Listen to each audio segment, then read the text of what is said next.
Hi, boys and girls. Today I'm going to read you one of my favorite books from way back when I was a kid.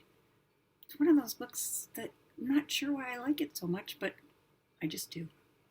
It's called The Five Chinese Brothers. 1, 2, 3, 4, 5. It was written by Claire Hutchett Bishop and Kurt Weiss. The Five Chinese Brothers. See, it's so old it's even ripped. Ooh.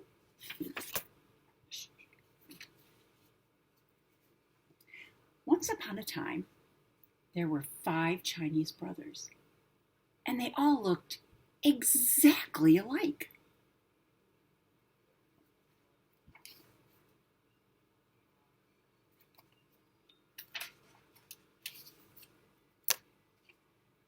They lived with their mother in a little house not far from the sea.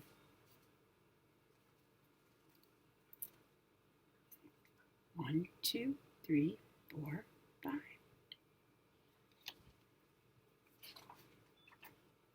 The first Chinese brother could swallow the sea. The second Chinese brother had an iron neck. The third Chinese brother could stretch and stretch and stretch his legs. The fourth Chinese brother could not be burned. And the fifth Chinese brother could hold his breath indefinitely. That means forever if you wanted to. Every morning, the first Chinese brother would go fishing. And whatever the weather, he would come back to the village with beautiful and rare fish, which he had caught and could sell at the market for a very good price.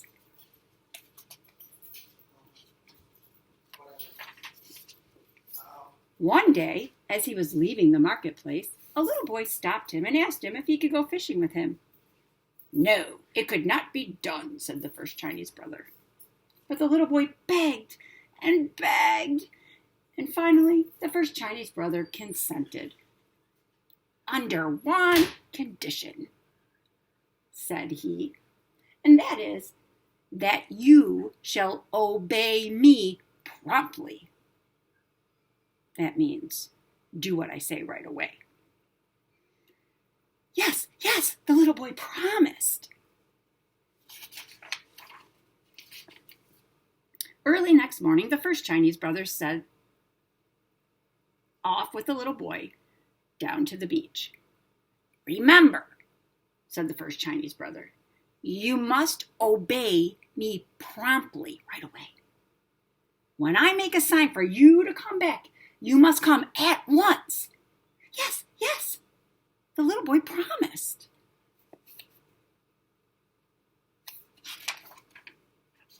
Then the first Chinese brother swallowed the sea.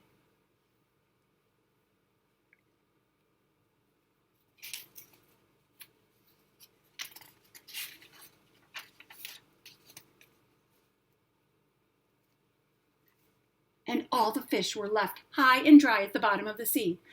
And all the treasures of the sea were uncovered. The little boy was delighted, super, super happy. He ran here and there, stuffing his pockets with strange pebbles, extraordinary shells, and fantastic algae.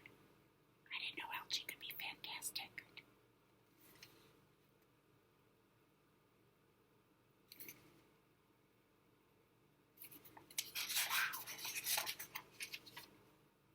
Near the shore, the first Chinese brother gathered some fish while he kept holding the sea in his mouth. Presently, he grew tired. It is very hard to hold the sea. So he made a sign with his hand for the little boy to come back. The little boy saw him, but paid no attention.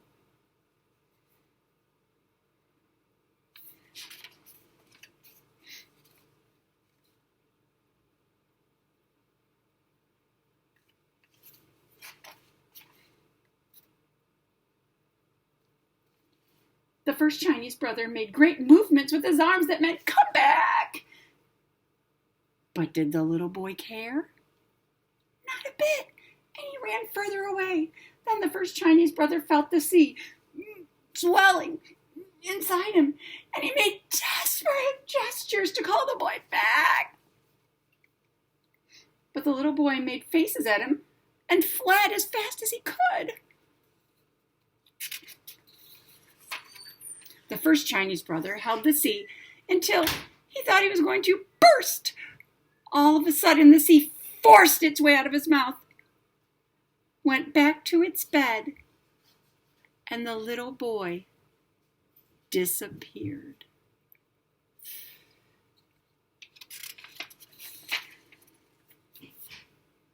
When the first Chinese brother returned to the village alone, he was arrested, put in prison, tried, and condemned to have his head cut off.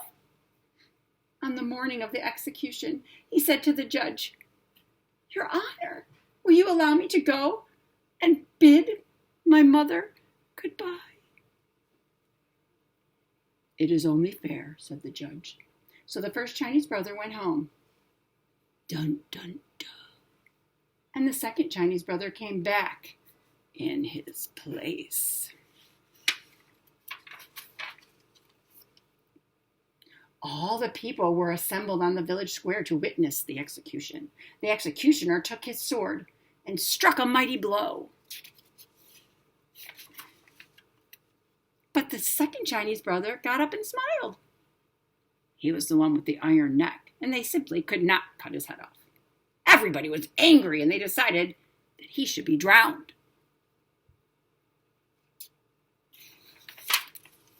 On the morning of the execution, the second Chinese brother said to the judge, "Your Honor, will you allow me to go and bid my mother goodbye?"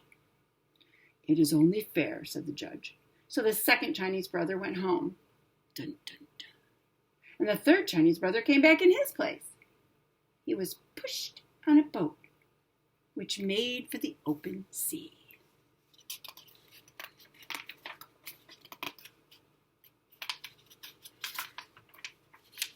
When they were far out on the ocean, the third Chinese brother was thrown overboard.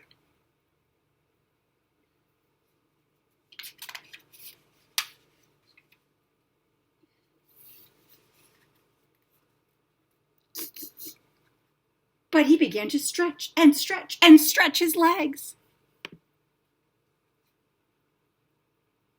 Way down to the bottom of the sea. And all the time,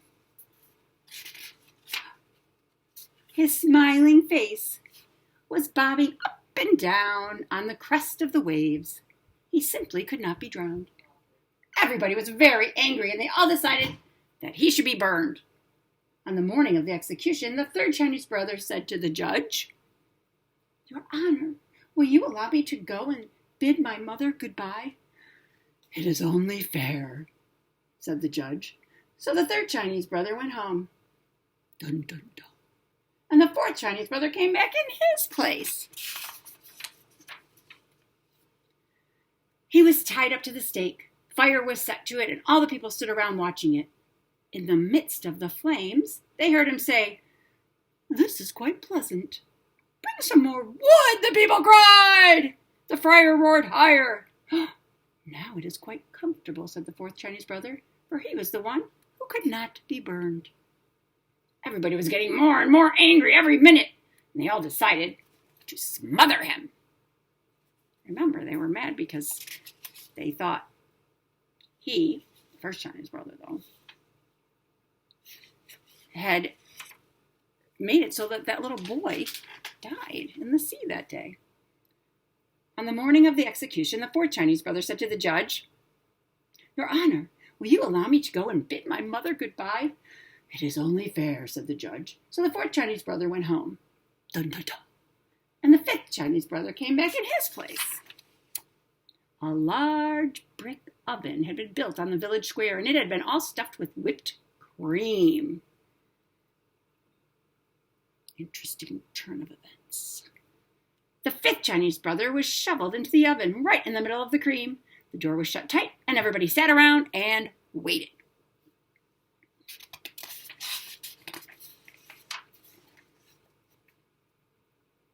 They were not going to be tricked again. So they stayed there all night and even a little after dawn, just to make sure.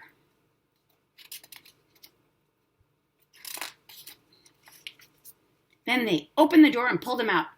And he shook himself and said, "My, that was a good sleep." Everybody stared open-mouthed and round-eyed. But the judge stepped forward and said, "We have tried to get rid of you in every possible way, and somehow it cannot be done.